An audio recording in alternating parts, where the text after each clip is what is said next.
Oh yeah, yeah. I had another question. So I was watching a jujitsu podcast with the guy Chu Jitsu. You ever heard of Yeah, him? yeah, yeah, Man, he's got a huge following on YouTube. You guys yeah. should check him out. He's got like 300,000 subscribers or something. But he had an interesting topic the other day, and you kind of mentioned it earlier. With you guys have a lot of women training in your Yes. gym. What Yeah. are your views?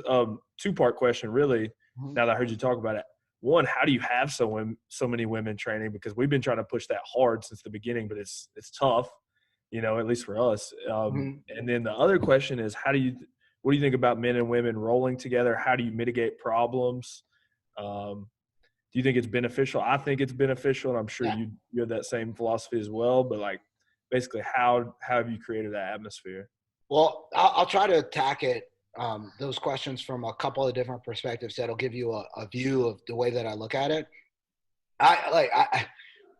Well, the company that I worked for, Intercall, when I was there, I think our number 70% of our on the sales side were women, right? So you were competing. Sales is highly competitive, and man, like if you got your butt kicked, it didn't matter if it was a man or woman doing it. Your butt was kicked the same. Do you know what I mean?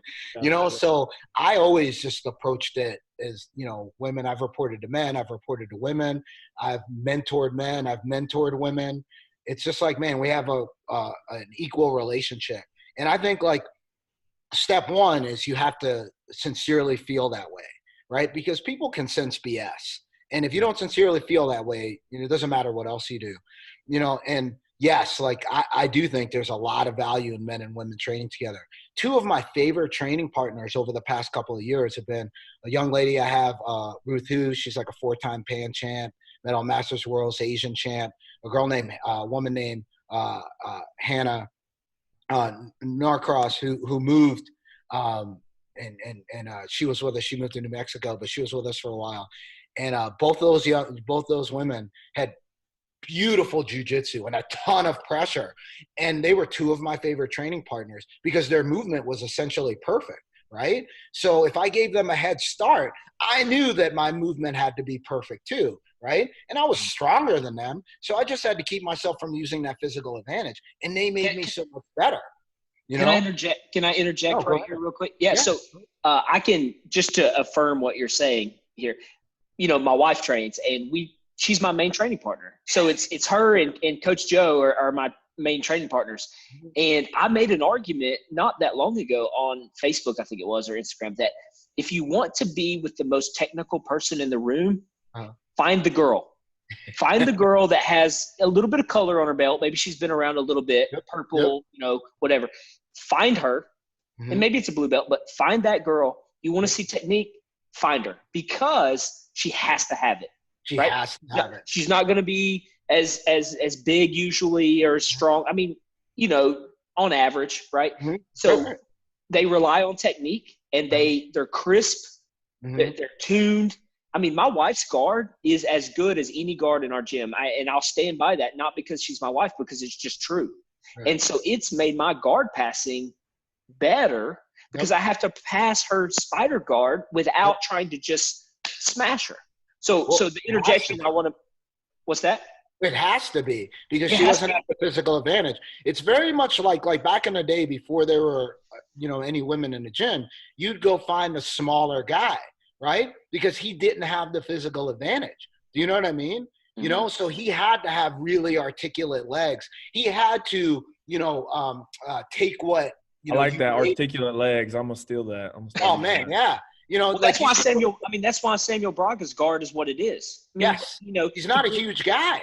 he trained up in Brazil weighing, 95 pounds. Of course his guard's got to be good. And Yep. that's why, he's perfected the So, bare mullet the way he so has. one question I have, I guess, to kind of follow up on this is, I think we all three agree there's a huge benefit of it, but there are those guys in the gym that you don't necessarily want rolling with a Yeah, 115-pound female. yeah. And I don't know if it's that they can't control it. Sometimes it's an ego issue. Sometimes it's just they don't have control of their own body, because Mm-hmm. like as you progress in rank, you have more control over your own You have more body. control. But how, as the instructor, do you kind of Do you just always – do you, like, when rolls are going on, do you not roll and then watch everybody else? Do you just talk to the girls after class? How do you kind of – Well, I do a couple of things. So and this goes more macro, and I'll bring it micro.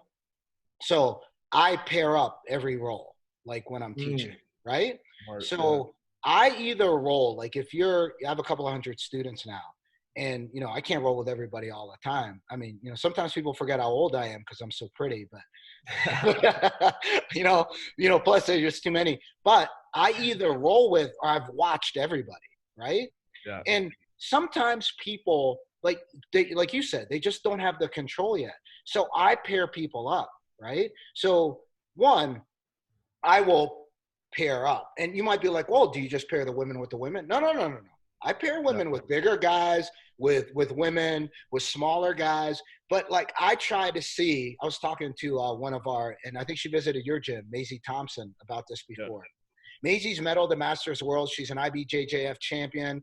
You know, she's maybe 110, 15 pounds, right? Yeah. Sometimes I'll pair her up. I'll roll with her, or I'll pair her up with a guy who's a little bit more explosive.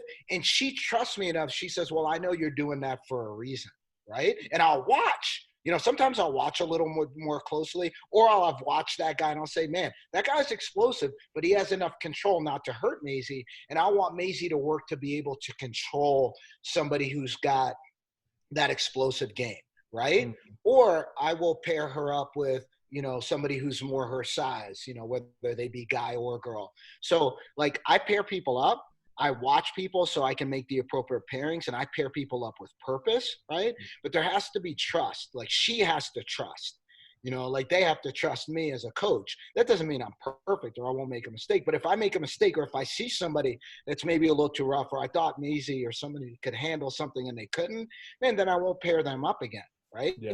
And I might have a talk with that person, say, hey man, I want you to use a little bit more control here, and this is why you should use that control. Not because, oh, she's small. No.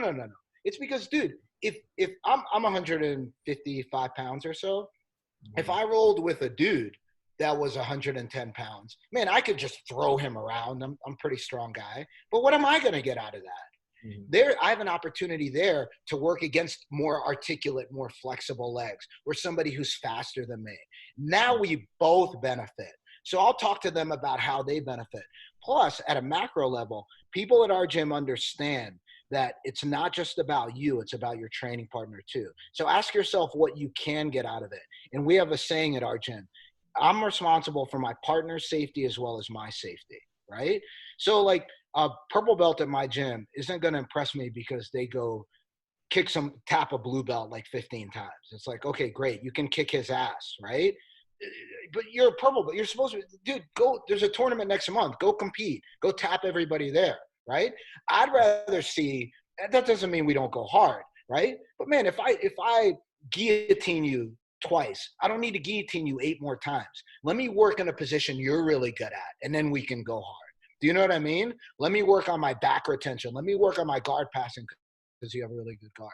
And let me make sure that you come out of it and you're safe and you got something out of the roll as well, right? So that is our philosophy that's communicated. And if you go outside of that in our gym, man, then you stand out like a sore thumb.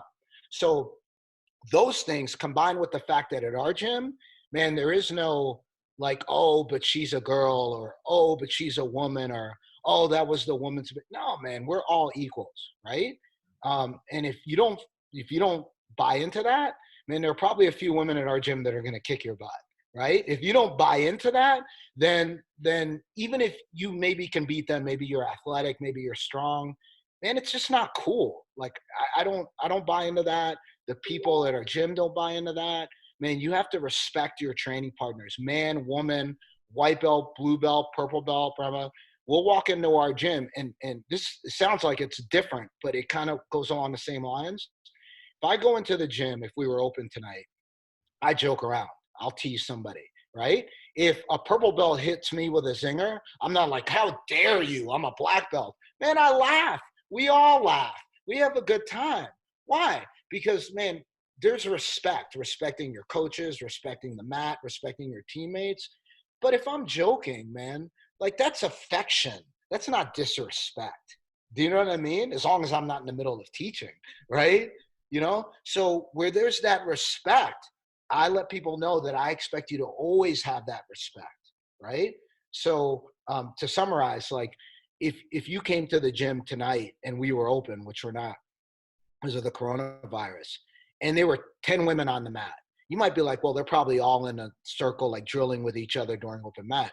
It's as common to see a woman grab a guy and them to be drilling when there are a few women over to the side and a few men, like people in their mix, because we're all equal, if that makes sense, right? Yeah. And that's, once you establish that as the norm, over time, when women and smaller guys and other people come in, big guys have an issue too.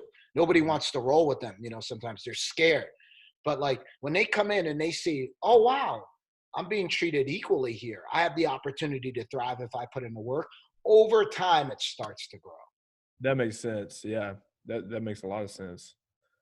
Oh, and one more thing. Sorry. One more thing.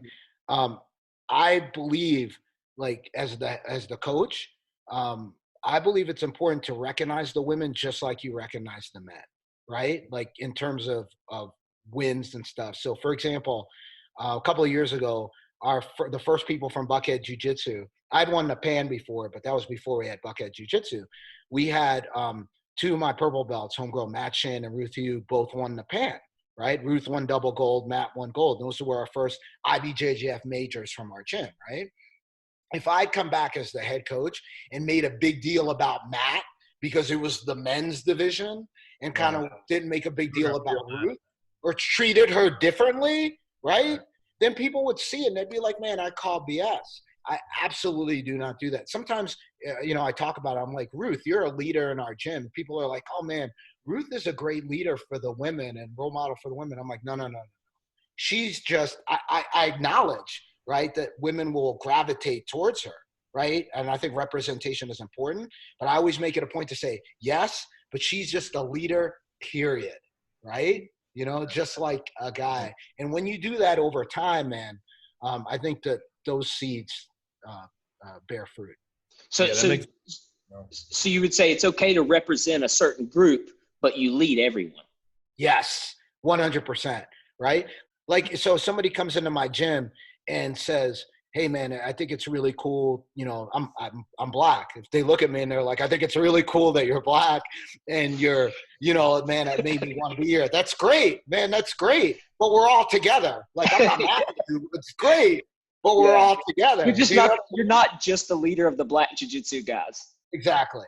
Right. Yeah. You're a leader of the bald jiu-jitsu guys. Yeah, too. Or bald, right? You know, when people would come in, we had a woman black belt training with us for a little while. There was some stuff. There was a split with her team. She was training with us for a while, and then she went back to her team, Victoria Hudson Boudreau.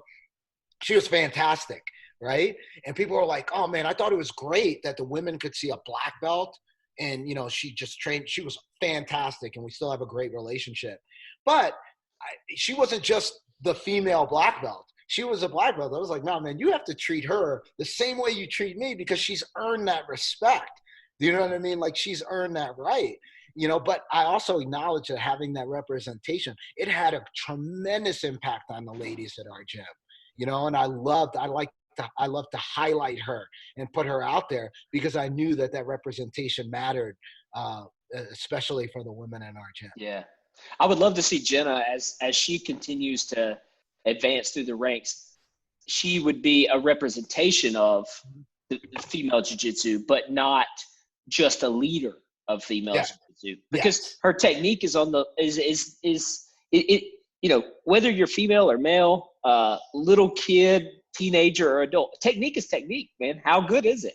You know, and we're seeing that. I mean, we're seeing that today. There's teenagers or young 20-year-olds like Micah Galval, I mean, his technique is just unbelievable. I mean, he's a purple belt kid, and he has technique that's just, it's mind blowing, really. You know, their bodies. It's like their bodies are, you know, that Bane in The Dark Knight Rises is like, you merely adopted the dark. I was born into it. Like, we merely adopted jiu-jitsu, dude. These kids are being born into it, right? Yeah. Now, I will say this. you know, the cool thing about coming up when I came up was there was such a focus on the fundamentals. And when you watch, man, if you build your game on the fundamentals, then you're always in the game. Do you know what I mean? Like, man, I'm all about modern jiu-jitsu, the inversion game, and you guys, I know you guys are with Samuel Braga, Professor Braga, but man, like, there's just, I think there's beautiful symmetry. Like, you don't have to have one or the other. You can have it all. But some of these kids, like the stuff that they can do and the stuff that they see and the way their bodies are adapted to it, it's an exciting time, man. And I love being able to, like, we have some kids, man. I can't wait for them to come to adult class and start knotting up some of the adults, man. Yeah. So good, man. Yeah.